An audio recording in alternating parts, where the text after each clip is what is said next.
Hey what's up guys, welcome to the second video on data pre processing. अब तक हमने अपनी इस सीरीज के अंदर पहला वीडियो खत्म कर लिया था importing libraries and data set, और आज हम डील करने वाले हैं कि हम नल वैल्यूज से किस तरह डील कर सकते हैं। सबसे पहले हम नल वैल्यूज के लिए थियरी समझेंगे कि नल वैल्यूज होती क्या है, कितने टाइप्स की होती है, उनको हम किस तरह डील कर सकते हैं, और बाद में ये सारी चीज़ें हम प्रैक्टिकल करेंगे आज नंपाई और पैंडास की मदद से। ये चीज़ें मैं आपको नंपाई और पैंडास में इसलिए करवा रहा हूँ क्योंकि इसके अंदर हर एक चीज़ आपको खुद करनी पड़ेगी, और हर एक चीज़ अगर आप खुद करोगे तो आपको कंसेप्ट एकदम क्लियर हो जाएंगे। और एक बार आपके कंसेप्ट क्लियर हो जाए तब हम एडवांस लाइब्रेरी का इस्तेमाल करेंगे जो कि साइकिट-लर्न है, और यही सेम चीज़ मैं आपको साइकिट-लर्न के अंदर किस तरह इंप्लीमेंट करते वो मैं आपको नेक्स्ट वीडियो के अंदर सिखाऊंगा। ठीक है, so let's get started. Missing value के नाम से ही आपको पता चल जाएगा कि आपके डेटा सेट के अंदर अगर कोई वैल्यू मिसिंग है, ठीक है, अगर कोई वैल्यू ऑलरेडी आपके डेटा सेट के अंदर पहले से नहीं आई हुई है या फिर उसके जगह कुछ और आया हुआ है, तो हम उसको मिसिंग वैल्यू की तरह इंटरप्रेट करते हैं। इसके आने के बहुत सारे रीजंस हो सकते हैं, जैसे कि मानो कि कभी कभी यूजर भूल जाता है डेटा को फिल करना है, कोई चीज़ें कंपलसरी नहीं होती, जैसे कि हम कभी कोई गूगल फॉर्म भरते थे, यानी कुछ चीज़ें कंपलसरी नहीं होती तो हम उसको छोड़ देते हैं, हम कभी कभी भूल भी जाते वो चीज़ बनना, तो ये एक कारण हो सकता है। ठीक है, एक डेटाबेस से दूसरे डेटाबेस में ट्रांसफर करते वक्त कुछ प्रोग्रामिंग एरर आती है या फिर कुछ भी डेटा लॉस्ट हो सकता है, तो उसी की बदौलत कभी कभी मिसिंग वैल्यूज हमें देखने को मिल सकती है। और कभी कभी ऐसा होता है कि मानो कि अगर आप कोई सर्वे फिल करवा रहे हो और उसके अंदर कुछ पीपल अपनी सैलरीज को डिस्क्लोज करना पसंद करते हैं और कुछ पीपल नहीं करते। ऐसा होता है कि यूजर खुद डेटा फिल करना नहीं चाहता, तो उसकी बदौलत भी हमें नल वैल्यूज देखने को मिल सकती है। ठीक है, नाउ अब मैं आपको समझाता हूँ कि कितने टाइप्स की नल वैल्यू होती है। Basically there are 3 types of null value. हम देखते हैं स्टेप बाय स्टेप। सबसे पहली है वो है standard missing value. What it means, तो ये एक ऐसी नल वैल्यूज है, यानी टू बी प्रिसाइज ये पर्टिकुलरली ऐसी एक ब्लैंक स्पेस है। ठीक है, मतलब आपने नल वैल्यूज की जगह पे सिर्फ खाली जगह ही आपको आपके डेटा सेट में मिली, तो ये जो खाली स्पेसेस है इनको पैंडास अपने आप पहचान सकता है और इनको as a null value interpret कर सकता है। ठीक है, तो मतलब जब भी आपके पास ऐसी कोई स्टैंडर्ड मिसिंग वैल्यू होती है तो आपको कुछ और करने की जरूरत नहीं होती, आप इनको सीधा ही रिप्लेस कर सकते हो, सीधा ही डील कर सकते हो। अभी थोड़ा कंफ्यूजिंग लग रहा है, डोंट वरी, जब हम नॉन स्टैंडर्ड देखेंगे तब और क्लियर हो जाएगा। So what are the non standard missing value. ठीक है, हमारे डेटा सेट के अंदर हमें बाय डिफॉल्ट ऐसी ब्लैंक स्पेसेस नहीं मिलती है जिनको अपना डेटा सेट अपने आप इंटरप्रेट कर पाए, बट कुछ उसकी जगह पे कुछ और वैल्यूज मिलती है। जैसे कि कुछ लोग नल वैल्यूज को कुछ डेटा सेट में आपको ऐसे अंडरलाइन मिलेगी। ठीक है, ये एनए है, ये एनए एक स्ट्रिंग ही है, अभी इसको पाइथन नहीं पहचानता है। ठीक है, ये हमने खुद ऐसे डाला हुआ है।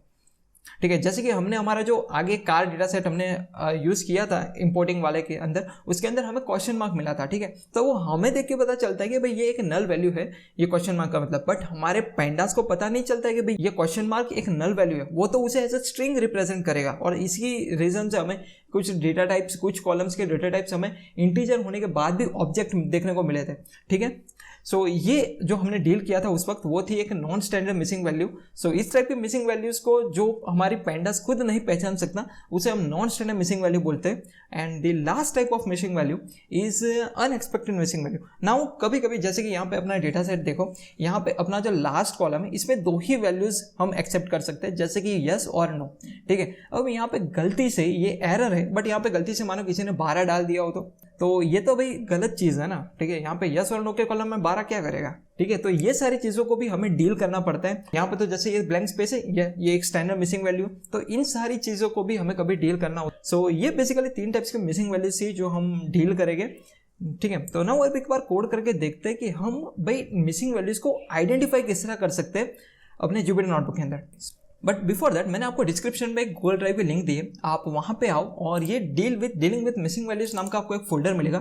इसके अंदर आपको 4 IPython नोटबुक्स मिलेगी, उसमें 2 IPython नोटबुक्स ऐसी होगी जो पैंडास और नंपाई के लिए होगी, एक प्रैक्टिस और एक सॉल्यूशन, और 2 ऐसी होगी जिसमें हमने साइकिट-लर्न का इस्तेमाल किया होगा मिसिंग वैल्यू को डील करने के लिए। ठीक है, ये मैं आपको नेक्स्ट वीडियो के अंदर सिखाऊंगा कैसे करते हैं, बट फिलहाल आपको इन 2 चीज़ों का काम है और ये अपना डेटा सेट है। तो आप इस फोल्डर को डाउनलोड कर लो और इसको अगर आपके कंप्यूटर में ऑलरेडी जुपिटर नोटबुक इंस्टॉल्ड है तो आप उसके अंदर कर सकते हो, या फिर आप मेरी तरह गूगल कोलैब के अंदर इसको इंपोर्ट कर सकते हो। So let's go to Google collab.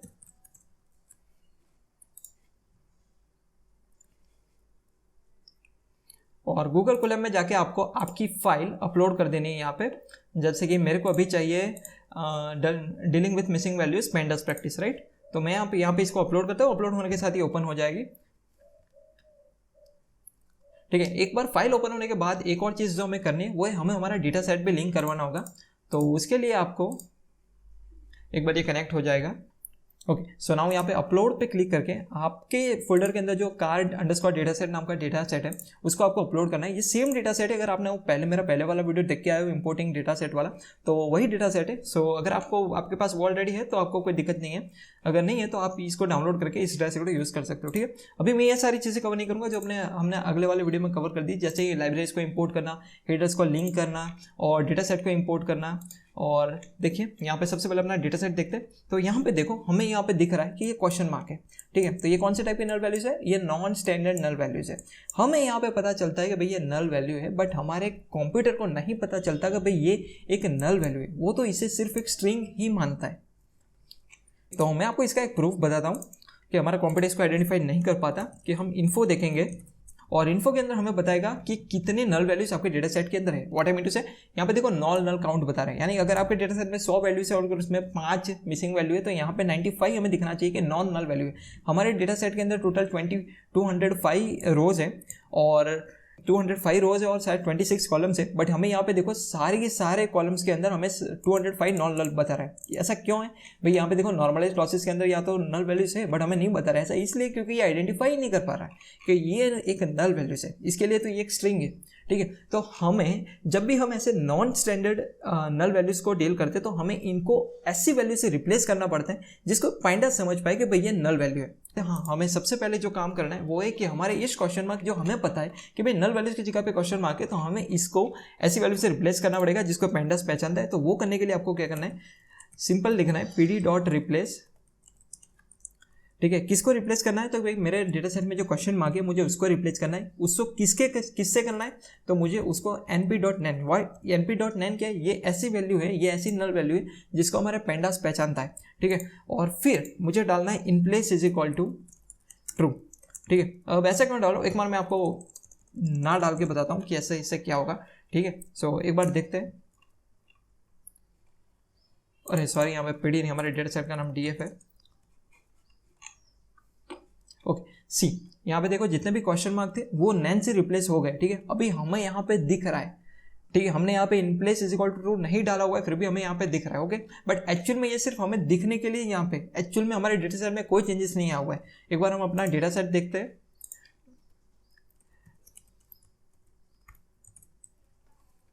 सी, उसमें यहाँ पे क्वेश्चन मार्क का क्वेश्चन मार्क है। ऐसा क्यों है, क्योंकि हमने यहाँ पे in place is equal to true वाला पैरामीटर नहीं डाला हुआ था। ठीक है, इसका मतलब यही होता है कि आप जो भी चेंज यहाँ पे अप्लाई करना चाहते हो वो अगर आप इसे यहाँ पे ट्रू सेट करते हो तो वो आपका जो ओरिजिनल डेटा सेट में उसके अंदर सेव हो जाता है। ठीक है, अब एक बार यहाँ पे हो जाए।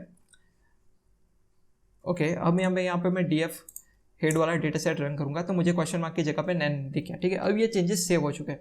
नाउ अब ये जो नैन है इसको मेरा पाइंडास पहचान सकता है कि भाई ये नल वैल्यू है। सो अभी हमारा पेंडा सब पहचानने लगा है कि भाई ये नल वैल्यू है। तो अभी देखते हैं कि हमारे डेटा सेट के अंदर टोटल कितनी नल वैल्यूज हैं, और वो देखने के लिए दो मेथड है हमारे पास, इज नल और नॉट नल। पहले मैं आपको इज नल बताता हूँ। इज नल अगर हम मेथड अपने डेटा सेट पे अप्लाई करेंगे तो ये हमें बुलियन वैल्यू का पूरा एक डेटा फ्रेम रिटर्न करेगा। ओके, नाउ देखो हमें पूरा बुलियन वैल्यू यानी ट्रू और फॉल्स का डेटा फ्रेम पूरा मिल चुका है। अब ये क्या रिप्रेजेंट करते हैं, तो ये फॉल्स जहाँ पे भी आपको दिखेगा इट मीन्स कि यहाँ पे हमने क्या बोला, इज नल। जहाँ पे भी नल हो वहाँ पे ट्रू दिख जाएगा, और जहाँ पे नल नहीं होगा वहाँ पे हमें फॉल्स दिख जाएगा। ठीक है, तो यहाँ पे फॉल्स है, इट मीन्स कि ये वैल्यू नल वैल्यू नहीं है। यहाँ पे ट्रू है, इट मीन्स कि ये नल वैल्यू है। जैसे कि हमें पता है, देखो नॉर्मलाइज प्रोसेस में पहली 3 नल वैल्यूज है, थर्ड नंबर यानी फोर्थ नंबर की वैल्यू नल वैल्यू नहीं है, तो यहाँ पे फॉल्स आ गया। ठीक है, तो सिमिलरली पूरे डेटा सेट के अंदर इस तरह सारी चीज़ें ट्रू और फॉल्स से रिप्लेस हो जाएगी।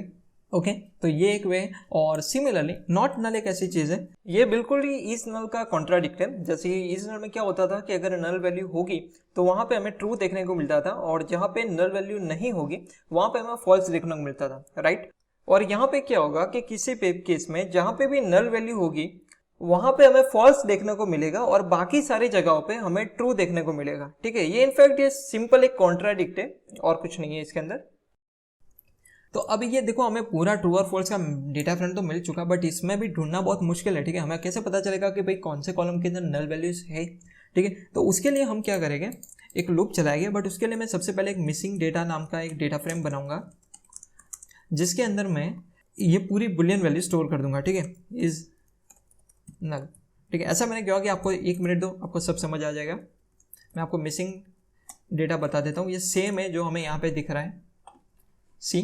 ओके, नाउ हमारे पास अभी ये क्या हो गया, बुलियन वैल्यू से पूरी ये मिसिंग डेटा के अंदर अगर हम यहाँ पे इसके वैल्यू काउंट अप्लाई करेंगे, वैल्यू काउंट एक मेथड है डेटा फ्रेम की जो क्या करती है, पर्टिकुलरली आपके इस कॉलम के अंदर फॉल्स कितने और ट्रू कितने, यानी अगर मानो कि यहाँ पे 2 नाम होते, ठीक है, बीट और एमएल, बीट एमएल, बीट एमएल, अगर आप वहाँ पे वैल्यूज काउंट अप्लाई करोगे तो वो आपको बताएगा कि बीट कितनी बार आया हुआ है और एमएल कितनी बार आया हुआ है। सो अगर मैं इस कॉलम में अप्लाई करता हूँ वैल्यू काउंट तो मुझे पता चलेगा कि भाई ट्रू कितनी बार आया हुआ है और फॉल्स कितनी बार इस डेटा फ्रेम में आया हुआ है। इट मीन्स क्या हुआ कि हमने डाला था इज नल इस डेटा फ्रेम के अंदर, ठीक है, और ट्रू कहाँ पे होता है, जहाँ पे नल वैल्यू होती है। अगर हमें यहाँ पे बताता है कि भाई 3 बार ट्रू आया हुआ है, इट मीन्स कि इस कॉलम के अंदर 3 नल वैल्यूज है, राइट। मैं आपको प्रैक्टिकल करके बताता हूँ ताकि आपको अच्छे से समझ आएगा, डोंट वरी अबाउट इट। चलो मैं एक फॉर लूप इस्तेमाल करता हूँ, फॉर कॉलम, एक वेरिएबल बनाया मैंने कॉलम का, और वो मैं क्या करूँगा, ठीक है, ये हेडर्स क्या है। सो हेडर्स हमने जब हमारे हेडर्स इंपोर्ट किए थे तो एक लिस्ट था पूरा जिसके अंदर हमारे सारे हेडर्स का नाम पड़ा हुआ है, ठीक है। सो अब हम क्या करेंगे, कॉलम वेरिएबल के अंदर ये पूरी लिस्ट में आइटरेट करेंगे। एक पहली बार जब फॉर लूप चलेगा तो उस कॉलम के अंदर ये सिंबॉलिंग का नाम आएगा, दूसरी बार जब चलेगा तो नॉर्मलाइज्ड लॉसेस आएगा। सो उस तरह हम पर्टिकुलरली हमारे डेटा सेट का सभी कॉलम के एक्सेस कर पाएंगे। ओके, सो सबसे पहले मैं कॉलम का नाम प्रिंट करवाता हूँ ताकि हमें पता चला कि भाई ये कौन से कॉलम के बारे में हम बात कर रहे हैं। फिर मुझे प्रिंट करवाना है मिसिंग डेटा अंडरस्कोर, ये जो पर्टिकुलर कॉलम हो उसके अंदर वैल्यू काउंट्स, ठीक है। सो इससे मुझे पता चलेगा कि पर्टिकुलरली ये जो पहले कॉलम के अंदर ट्रू और फॉल्स की वैल्यू कितनी है। अभी हमें अच्छे से दिखे हो उसके लिए सिर्फ एक थोड़ी स्पेस प्रिंट करवा देता हूँ। Let's run it. ओके, सी हमें देखो यहाँ पे अच्छे से यहाँ पे देखने को मिल रहा है। देखो हमें क्या बोल रहा है कि पहला जो कॉलम है हमारा सिंबॉलिंग का, उसके अंदर फॉल्स 205 है। हमारे यहाँ पे रो टोटल 205 ही है। सो फॉल्स 205 है, इट मीन्स कि ट्रू कोई भी नहीं होगा। अभी फॉल्स 205 है, इट मीन्स कि यहाँ पे अगर एक भी ट्रू नहीं है, एक भी ट्रू नहीं है तो इट मीन्स कि इस कॉलम के अंदर कोई भी नल वैल्यू नहीं है। बात करते हैं नॉर्मलाइज क्लॉसेस की, तो यहाँ पे देखो हमें ट्रू बता रहा है 41, टोटल है 205, 41 नल वैल्यू से और 161 नॉन नल है, राइट। ओके, सो इसी तरह सभी कॉलम्स में हमें ये बताएगा, ठीक है। जैसे एस्पिरेशन में फॉल्स है, एस्पिरेशन में कोई भी नल वैल्यू नहीं है। नंबर्स ऑफ डोर के अंदर 2 नल वैल्यूज है, ठीक है। बॉडी स्टाइल के अंदर कोई नहीं है, ड्राइव व्हील्स के अंदर कोई नहीं है, engine location, wheel base, length, width, height, fuel type, देखो बोर के अंदर 4 नल वैल्यू है, ठीक है। स्ट्रोक के अंदर 4 है। सो इस तरह मैंने इसको फिल्टर करके हम कंक्लूजन पे आए कि हमारे पास टोटल 7 नल वैल्यूज हैं, ठीक है। 7 कॉलम्स ऐसे जिनके अंदर नल वैल्यूज हैं, वो normalize losses, number of door, bore, stroke, horse power, peak RPM और प्राइस, ठीक है। अभी हमें पता चल गया कि भी हमारे कॉलम के अंदर कितनी नल वैल्यूज हैं। तो अब हम पढ़ेंगे कि इनको डील किस तरह करते हैं। सबके अंदर हम सेम स्ट्रेटेजी अप्लाई नहीं कर सकते, ठीक है। सबके लिए अलग अलग स्ट्रेटेजी होती है और वो स्ट्रेटेजी हमें कब अप्लाई करनी वो हम पढ़ेंगे। ऑलराइट, सो मिसिंग वैल्यू को डील करने के लिए टोटल 3 मेथड्स होती हैं जो मोस्ट कॉमन है। इससे और भी ज़्यादा हो सकती है बट 90% ऑफ टाइम आपको नहीं ज़रूरत पड़ेगी उनकी। सो सबसे पहले मेथड है कि आप जिस कॉलम के अंदर मिसिंग वैल्यू हो वो पर्टिकुलरली रो ड्रॉप कर सकते हो या फिर वो पूरा का पूरा कॉलम ही ड्रॉप कर सकते हो, ठीक है। पूरा का पूरा कॉलम आप तब ड्रॉप करते हो जब आपके डेटा सेट में 10 रोज है, ठीक है, और पर्टिकुलरली एक कॉलम के अंदर 8 मिसिंग वैल्यू है। इट मीन्स कि वो पर्टिकुलर पूरा कॉलम ही किसी काम का नहीं है, तो आप उस पूरे कॉलम को ड्रॉप कर सकते हो, ठीक है। अगर मानो कि 10 में से सिर्फ 2 नल वैल्यूज है और आपको उनको रिमूव करना है तो आप वो पर्टिकुलर रो रिमूव करो, कॉलम को रिमूव करने की जरूरत नहीं है। तो ये एक मेथड है कि आप ड्रॉप कर सकते हो। सेकंड मेथड है कि आप उसको रिप्लेस कर सकते हो, ठीक है। रिप्लेस किससे कर सकते हैं, मानो कि अगर न्यूमेरिकल डेटा हो तो आप उसको मीन से रिप्लेस कर सकते हो या फिर मीडियन से रिप्लेस कर सकते हो, ठीक है। अगर आपके डेटा के अंदर आउटलायर्स बहुत बड़े नहीं है तो आप उनको मीन से रिप्लेस करो। अगर आउटलायर बहुत बड़े हैं तो एवरेज से रिप्लेस नहीं करना चाहिए। ऐसा इसलिए क्योंकि फिर वो एवरेज ही आपकी बिगड़ जाएगी। सो इसीलिए आप मीडियन यानी कि आपका मिडल मोस्ट एलिमेंट, जब भी आउटलायर्स बहुत इंपॉर्टेंट रोल प्ले करता हो तब आपको मीडियन से उसको रिप्लेस करना है। और एक कैटेगरी, अगर मानो कि कैटेगरिकल कॉलम है, ठीक है, जिसके अंदर आप एवरेज नहीं ले सकते, जैसे कि स्ट्रिंग वैल्यू की आप एवरेज नहीं ले सकते हो, ठीक है। जैसे हमारी गाड़ी के अंदर नंबर्स ऑफ डोर वाले कॉलम के अंदर 2 मिसिंग वैल्यूज है, तो क्या हम उसके अंदर गाड़ी के अंदर डोर कितने होते हैं, 2 डोर और 4 डोर होते हैं, ठीक है। तो क्या मैं उसके अंदर एवरेज लेके 3 डोर से रिप्लेस कर सकता हूँ, नहीं कर सकता ना। सो कभी कभी ऐसा होता है कि हमें हमारे डेटा सेट के अंदर मैक्सिमम टाइम अगर कोई वैल्यू आई हो, जैसे कि मेजोरिटी कार के अंदर 4 डोर्स होते हैं, जो एक्सपेंसिव स्पोर्ट्स कार्स होते हैं उनके अंदर 2 डोर होते हैं, तो अभी के रेट तो मैं ये अज्यूम कर सकता हूँ कि मैं इसको 4 डोर से रिप्लेस कर दूँ क्योंकि मेजोरिटी ऑफ टाइम ऐसा होता है, एवरेज टाइम ऐसा होता है। और थर्ड मेथड होती है कि हम उसको लीव कर दें, ये बहुत रिकमेंडेड नहीं होती, बट अगर आपको ऊपर से बोला गया हो कि आपको ऐसा करना है और अगर आपके हाथ मजबूर हो या फिर अगर आपका इंटेंशन कुछ और हो, तो ये एक मेथड है कि आप उसको मिसिंग डेटा को लीव। ऑलराइट, सो एक बार डेटा सेट को अपन देखते हैं। तो अपने डेटा सेट के अंदर हमें टोटल 7 कॉलम्स ऐसे मिले थे जिनके अंदर मिसिंग वैल्यूज थी, ठीक है। उनमें से हमें कुछ कॉलम्स को मीन से रिप्लेस करना है, कुछ को मोस्ट फ्रीक्वेंट से और कुछ को रिमूव करना है। समझाता हूँ कैसे क्या करना है। तो ये देखो, नॉर्मलाइज्ड लॉसेस, बोर स्ट्रोक और ये जितने 5 कॉलम है, इनकी वैल्यूज इंटीजर है और फ्लोट है। पर्टिकुलरली हमारे डेटा सेट के लिए हमें आउटलायर्स में तंग नहीं कर रहा है, ठीक है। ये नॉर्मल है, कोई इतना बड़े आउटलायर्स नहीं है इस डेटा सेट के अंदर। तो हम क्या करेंगे, इसको मीन से रिप्लेस कर देंगे, ऑलराइट, क्योंकि ये सारे इंटीजर वैल्यूज हैं। ओके, अब हमारी एक दूसरा कॉलम है जो है नंबर्स ऑफ डोर। अब नंबर्स ऑफ डोर एक स्ट्रिंग वैल्यू है। स्ट्रिंग को तो आप वैसे भी मीन एवरेज नहीं ले सकते, बट अगर मानो कि नंबर ऑफ डोर के अंदर वो इंटीजर वाला 2 और इंटीजर वाला 4 होता, तब भी हमें इसको मीन से रिप्लेस नहीं करना है, क्योंकि 3 डोर वाली गाड़ी नहीं होती है भाई। एवरेज तो नहीं होती, अगर आपके पास है तो भाई अलग चीज़ है, ठीक है, बट जनरली नहीं होती है। तो हम क्या करेंगे, यहाँ पे जो मैक्सिमम टाइम जितनी हमारे, जैसे कि 205 हमारा डेटा सेट है, उसमें जो मैक्सिमम होगी हम उसको उससे रिप्लेस करना ज़्यादा पसंद करेंगे। और हमारे जो प्राइस वाले कॉलम के अंदर मानो कि 4 मिसिंग वैल्यू है, तो हम उसको रिमूव कर देंगे। क्यों करेंगे भाई, यहाँ पे एवरेज क्यों नहीं लेंगे हम? उसका एक रीज़न है कि प्राइस हमारा वो है टारगेटेड वेरिएबल। हम इस प्राइस के ऊपर से हम अपना मशीन लर्निंग का मॉडल बनाने वाले। अगर यही प्रिसाइज नहीं होगा तो हम कैसे कॉन्फिडेंट हो सकते हैं? तो पहला रीज़न ये है कि हमारी ये टारगेटेड वैल्यू है, और दूसरा रीज़न ये है जो इसको सपोर्ट करता है कि मानो कि अगर आपके डेटा सेट के अंदर आपको कोई कॉलम की वैल्यू रिमूव करनी है और अगर वो 5% से भी कम हो, जैसे मेरा डेटा सेट के अंदर 205 वैल्यूज है और ये 4 है, सो इट इज़ ऑलमोस्ट 5% और लेस देन 5%, तो मैं इसको यहाँ पे रिमूव कर सकता हूँ। अगर बहुत ज़्यादा हो तो आपको कुछ और करना पड़ेगा, बट अगर इतना लेवल पे कम हो तो आप इसको रिमूव कर सकते हो। आप नंबर्स ऑफ डोर को भी रिमूव कर सकते हो, बट मैं इसलिए नहीं कर रहा हूँ क्योंकि मुझे आपको सिखाना है कि भाई अगर ऐसा कोई आए तो मोस्ट फ्रीक्वेंट से कैसे रिप्लेस कर सकते हैं। सो यहाँ पे हमें तीनों, हमारे डेटा सेट इस टाइप का है कि हमें तीनों चीज़ें परफॉर्म करनी पड़ेगी, ताकि ये जो हमने सीखी ना यहाँ पे तीनों चीज़ें आपकी क्लियर हो जाएगी। सो चलिए पैंडास के अंदर ये सारी चीज़ें किस तरह करते हैं वो एक बार देखते हैं। So let's get started. Okay, तो पहला काम हम ये करते हैं कि जिनको हमें मेन से रिप्लेस करना है उन सारे चीज़ों को हम मेन से रिप्लेस कर देते हैं। सो उसमें सबसे पहला था हमारा नॉर्मलाइज्ड लॉसेस। तो एक चीज़ मैं आपको बताना चाहता हूँ कि हमारे जो जो डी टाइप्स है, डेटा टाइप्स है हमारे, ये जो नॉर्मलाइज्ड लॉसेस और ये सारे कॉलम्स के, वो एक्चुअली इंटीजर या फ्लोट नहीं है। देखो नॉर्मलाइज्ड लॉसेस हमें पता है कि ये इंटीजर वैल्यू है, राइट। ये देखो नॉर्मलाइज्ड लॉसेस के अंदर इंटीजर वैल्यू और इंटीजर ही होनी चाहिए, हम इसको बाद में करेक्ट कर देंगे।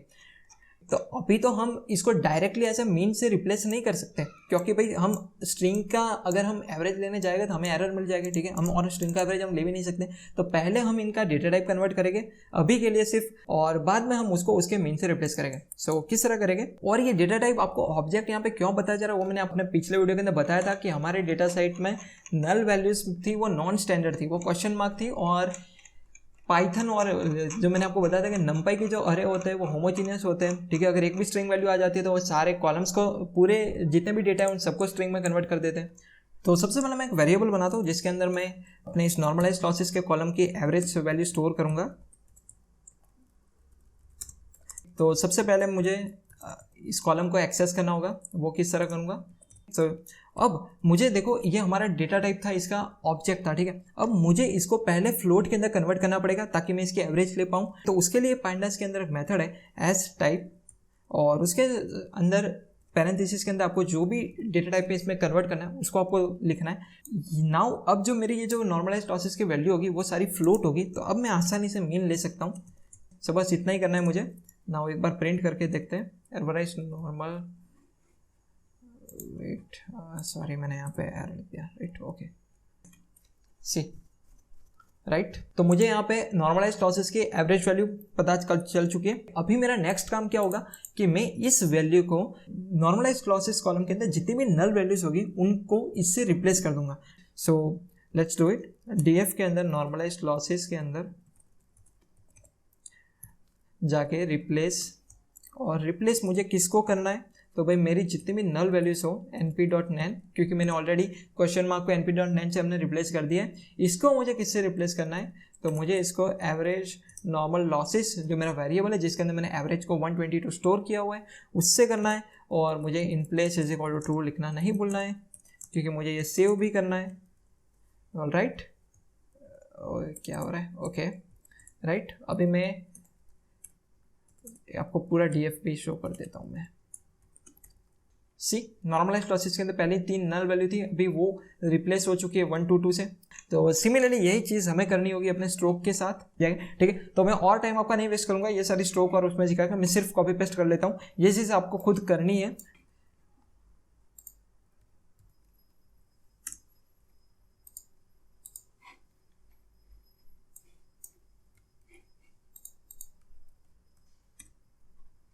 सिमिलरली यही चीज़ मैं हॉर्स पावर के लिए कर लेता हूँ।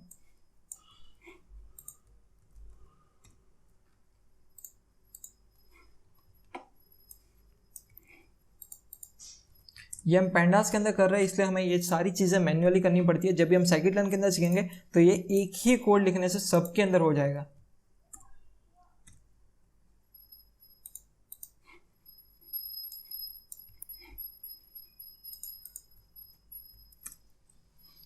ऑलराइट, तो जितने भी वैल्यूज को हमको मीन से रिप्लेस करना था वो हम ऑलरेडी कर चुके हैं। So now let's deal with the number of doors, ठीक है। तो यहाँ पे तो हमें उनके मोस्ट कॉमन वैल्यू से रिप्लेस करना होगा। पहले देख लेते हैं कि हमारे इस कॉलम के अंदर जितने भी वैल्यूज हैं उनकी वैल्यूज क्या है। व्हाट आई मीन टू से कि नंबर्स ऑफ डोर, 4 डोर वाली गाड़ी की काउंट कितने और 2 डोर वाली गाड़ी के काउंट कितना है। सो उसके लिए सबसे पहले हमें वैल्यू काउंट इस्तेमाल करना पड़ेगा, और number of doors dot value counts.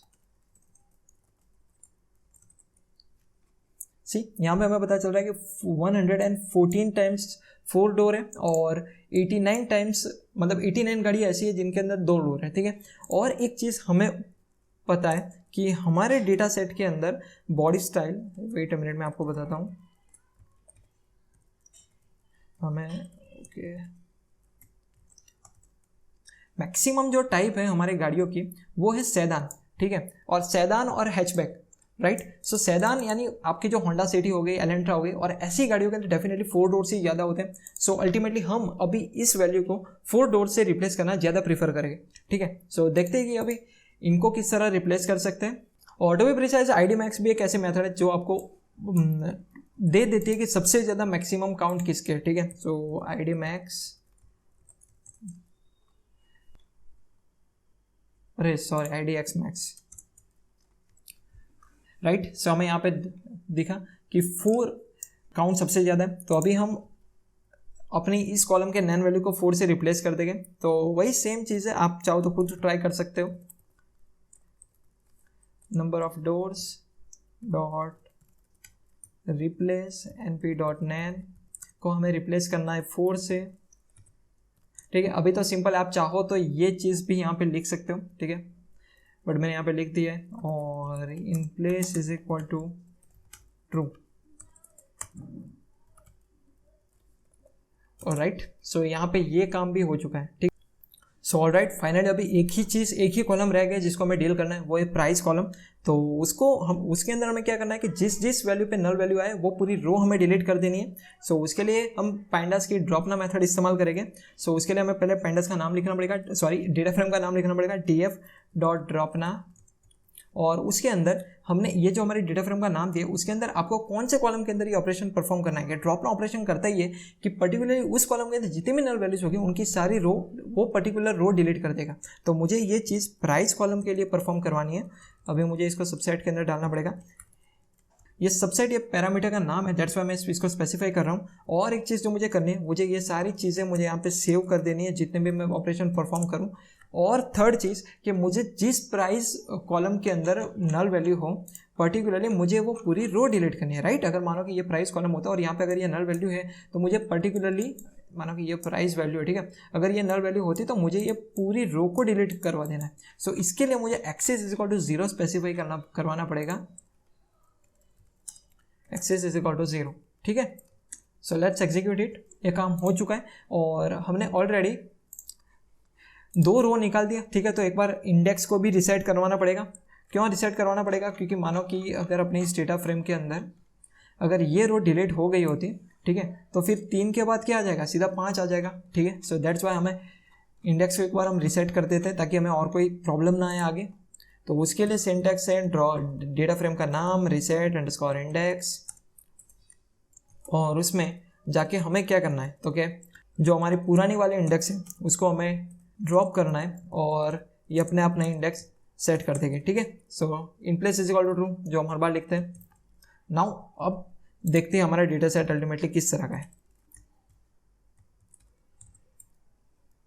सी देखो यहाँ पे एक भी नल वैल्यू यहाँ पे आपको दिख नहीं रही। सो एक बार इसको चेक करते हैं, जो हमने फॉर लूप आगे बनाई थी, मैं लिखने में टाइम वेस्ट नहीं कर रहा हूँ, बट सेम फॉर लूप अभी हम एग्जीक्यूट करेंगे और अब हम देखते हैं कि कितनी वैल्यूज ट्रू आती है। देखो क्या हुआ, ओके राइट।